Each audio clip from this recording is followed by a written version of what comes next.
আসসালামু আলাইকুম। আমরা আজকে চতুর্থ শ্রেণীর টুনুর কথা গল্পটি পড়ব। তো তোমরা এই গল্পটি মনোযোগ দিয়ে শুনবে। আর একটা কথা বলে রাখি, তোমাদের যদি ভিডিওটি ভালো লেগে থাকে অবশ্যই আমাকে লাইক, কমেন্ট অ্যান্ড শেয়ার করবা। আর আমার চ্যানেলটি সাবস্ক্রাইব করে দিয়ে পাশে থাকবা। তো আমরা গল্পটি শুরু করি। দেখো, প্রথমে আছে বাবা মা তাকে আদর করে টুনু নামে ডাকতেন। তার বাড়ি ছিল কিশোরগঞ্জ জেলার কেন্দুয়া গ্রামে। 9 ভাই বোনের মধ্যে সে ছিল সবার বড়। ছেলেটির বাড়ির পাশ দিয়ে ব্রহ্মপুত্র নদী বয়ে গেছে। সে সারাদিন নদী দেখত, নদীর তীরের কাশবন দেখত, নদীর ওপর উড়ে যাওয়া পাখি দেখত, গুনটানা নৌকা দেখত আর দেখত পথঘাট, গাছপালা, আকাশ, ফসলের মাঠ। ছেলেটা এসব এসব দেখতো আর ছবি আঁকতো। ছবি আঁকতে তার খুব ভালো লাগতো।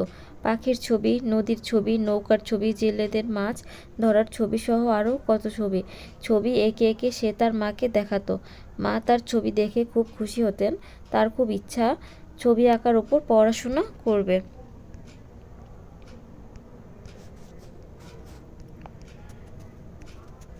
এরপরে দেখো, সে জানতে পারলো কলকাতা শহরে একটি সরকারি আর্ট কলেজ আছে। তখন তার বয়স 16 বছর, 10ম শ্রেণীর ছাত্র। সে একদিন বাড়ির কাউকে না বলে আর্ট স্কুল দেখতে কলকাতা চলে গেল। ফিরে এসে বাবা মার কাছে বায়না ধরে বসলো সে কলকাতার আর্ট স্কুলে ভর্তি হবে। ছেলের আবদার, বাবা মা চিন্তায় পড়ে গেলেন। 9 ভাই বোনের মধ্যে ছেলেটি ছিল সবার বড়। তার বাবা পুলিশের সাব ইন্সপেক্টর। সরকারি বেতনের এত বড় পরিবার চালাতে তাদের হিমশিম অবস্থা। তবু ছেলের আগ্রহ ও জেদকে উপেক্ষা করতে পারলেন না মা। তিনি তার গহনা বিক্রি করে ছেলেকে কলকাতা আর্ট স্কুলে ভর্তি করিয়ে দিলেন। কলকাতায় অনেক কষ্টে তার দিন কাটতে লাগলো, কিন্তু সে ছিল ক্লাসের সেরা ছাত্র। আর্ট স্কুলের সব শিক্ষক তাকে খুব পছন্দ করতেন। আর্ট স্কুলের পরীক্ষায় সে সবার চেয়ে ভালো করলো। সেই ছেলেটি পৃথিবী বিখ্যাত শিল্পী জয়নুল আবেদিন।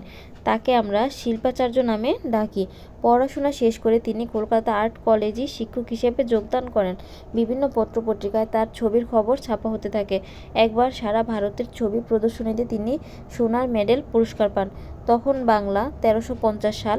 সে বছর অনেক বড় দুর্ভিক্ষ হয়। জয়নুল আবেদিন তখন দুর্ভিক্ষের ছবি আঁকেন, অনেক ছবি। সেই সব ছবি দেখে দেশ বিদেশের মানুষ এদেশে দুর্ভিক্ষের কথা জানতে পারে। 1970 সালে তিনি দুটি বিখ্যাত ছবি আঁকেন। একটির নাম নবান্ন, আরেকটির নাম মনপুরা 70।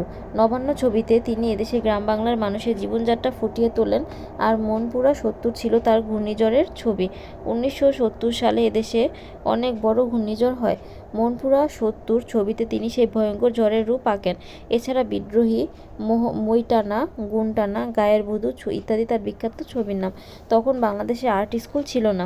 তিনি 1948 সালে ঢাকায় এসে একটা আর্ট স্কুল প্রতিষ্ঠা করেন। এরপর 1958 সালে সেই স্কুলটিকে ঢাকা আর্ট কলেজে রূপ দেন। সেই আর্ট কলেজটাই এখন ঢাকা বিশ্ববিদ্যালয়ের চারুকলা ইনস্টিটিউট।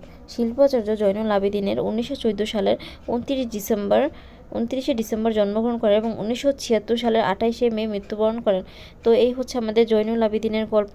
তোমরা যদি এই অধ্যায়ের শব্দার্থ, শূন্যস্থান এবং বামডানের ভিডিও পেতে চাও তাহলে অবশ্যই আমাকে কমেন্ট করে জানাবা এবং অবশ্যই চ্যানেলটিকে একটি লাইক দিয়ে রাখবা। তো ভিডিওটি কেমন লেগেছে অবশ্যই আমাকে কমেন্ট করে জানাবা। তো ভিডিওটি দেখার জন্য তোমাদের সবাইকে অসংখ্য ধন্যবাদ।